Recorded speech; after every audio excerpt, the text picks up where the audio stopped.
Welcome back to Inside City Hall. The Patrolmen's Benevolent Association, or PBA, the union that represents police officers, has been under the same leadership 16 years as my next guest has served as its president. But for the first time in many years, he's facing opposition in his re-election campaign as two other candidates seek to take over the role. One of those challengers, Ronald Wilson, appeared on this program last week, while Brian Fusco has been invited repeatedly to come on the show, but has so far declined. Joining me now to talk more about this is Pat Lynch, president of the Patrolmen's Benevolent Association. Welcome back to the program. Always a pleasure, Josh. Thank you. 16 years. I want to ask you, what's your biggest accomplishment, would you say?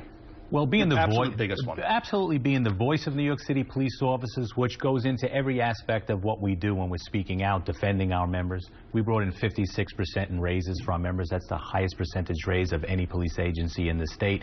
Defending our members. You know, we're in a very negative atmosphere now, very anti-police, and being able to stand up and defend our police officers. At one time, the voice or the face of the PBA was absent.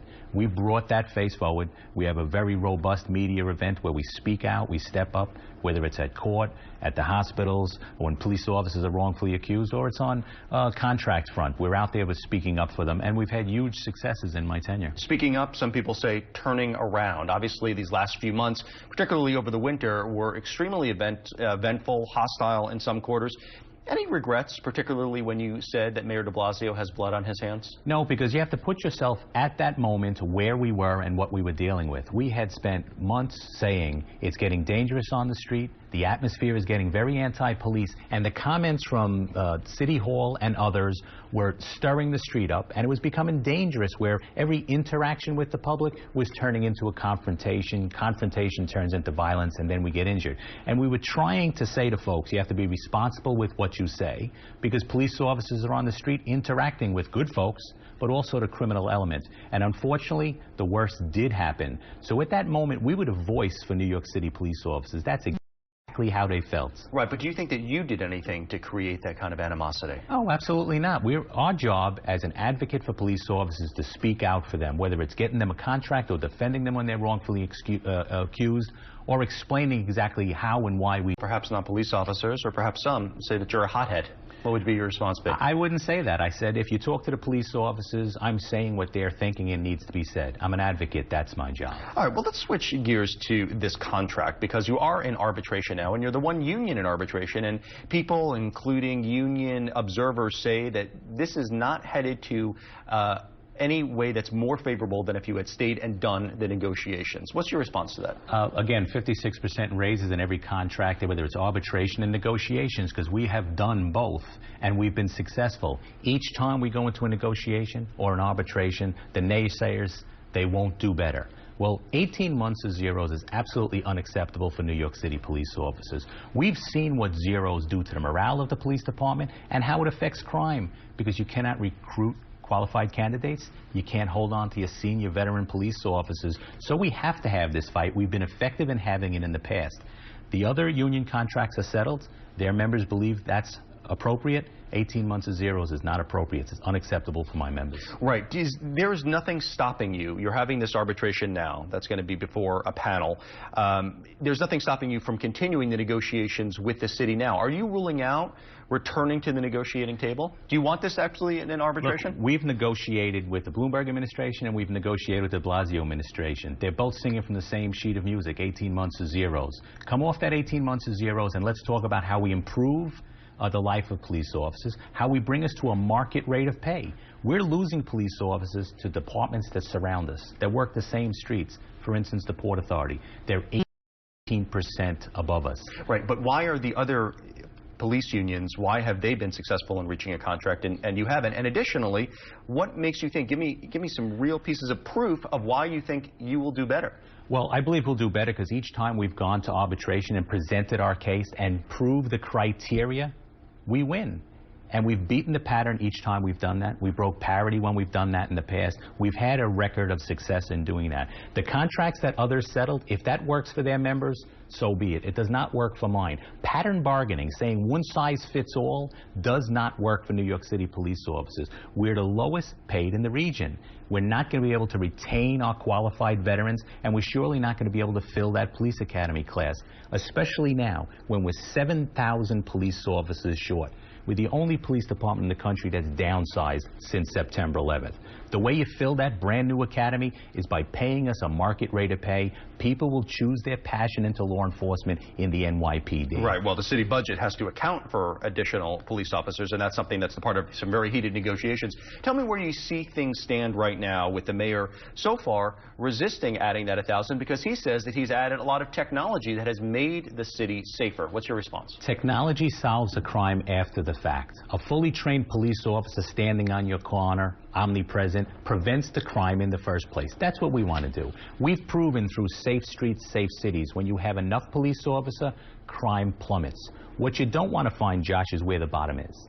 Because it's not like an assembly line. When you need more police officers, snap your fingers, there they are. You have to recruit them, you have to train them, you have to put them on the street. That takes some time. If crime continues to climb, that's lives, that's property. That's not good for the city of New York. Have enough staffing. Quite frankly, 1,000 is not enough. They're arguing about 1,000. It won't keep up with the attrition of police officers leaving this job because we're not paying them a market rate of pay. Right, as you've mentioned, crime is going up, 135 so far this year, murders versus 113 last year. Do you think that immediately that 1,000 is going to make a difference? It won't, because we're losing so many police officers moving out the door. We need to take that police academy class and go back to the days of safe streets, safe cities, where we were hiring at 2,000 at a clip. It's been successful. We shouldn't be messing with the formula. We need to have fully trained police officers on the street, and enough to continue the renaissance of this city. We've proven that. The neighborhoods are different now because we had enough police officers. Right now, we're staffing the radio cars. At one time, we staffed the radio cars, the foot posts, community policing, and the specialized unit. And of course, now we have the real threat of terrorism. Yeah, but it's a different city, isn't it, wouldn't you say? I mean, people keep on talking about the bad old days of the 70s and 80s. But it's a different city because we had enough police officers to go after the crime. Remember the CompStat program. Know where crime is, go after that crime, and give the resources necessary to the commanders and the police officers to do the job. Well, we're missing that last. All right, let's talk about your competition in this race. We had on Officer Ronald Wilson. You probably saw the interview. Let's take a listen to what he said, particularly about you. He's a Democrat, and unfortunately, he's not doing the right thing by the union. Now, the reason why I stated he was holding police officers hostages with the city council is he allowed them to start an anti-cop epidemic that mushroomed and started in New York City and expanded throughout the whole country. That's unacceptable. It's probably the first time that I sat on a show like this and I was called a liberal. I don't really believe I'm viewed as a liberal, and the Conservative Party, who's honored me so many times, might take umbrage to that. He likened you to Jimmy Carter, too. Well, yeah, well, I mean, it has to say something. Look, my opponents, they're not new faces to the game. Officer Wilson was on the executive board and lost the election, was sent back to committee by the membership when I won election. My other opponents have been on the board for upwards of 16 years. They're not new faces. If they're criticizing the union, they're criticizing themselves, but they were always absentee trustees in the spots they were. If they weren't showing up and doing the job effectively in the boroughs, when you go to the presidency of the organization, look, it's not a joke. Every single day, 24 hours a day, you have to be ready to respond. I don't believe they are. They don't have a plan. They're going from command to command, and the biggest thing our members are asking, well, what's your plan and what would you do differently? And they never have an answer to that. They'll tell you what's wrong, they'll tell you that Lynch is short, they'll tell you everything else under the sun, but they won't tell you a plan because they don't have one.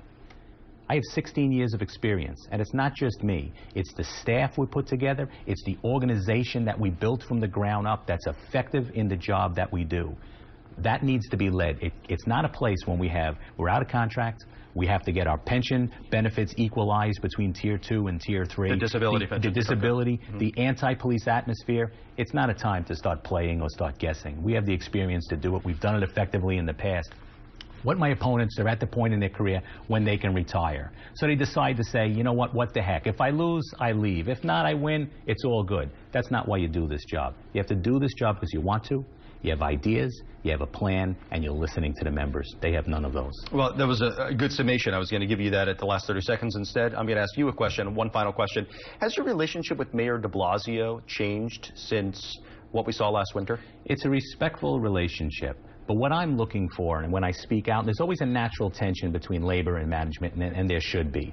What we're looking for is for him to show respect to New York City police officers. Is he not now? Well, offering 18 months of zeros, saying that our younger police officers don't deserve to be taken care of if they're disabled, that's not showing respect. Look, I always go around to the city and I talk about, I never say New York City police officers are better than anyone else, because quite frankly, but we're different.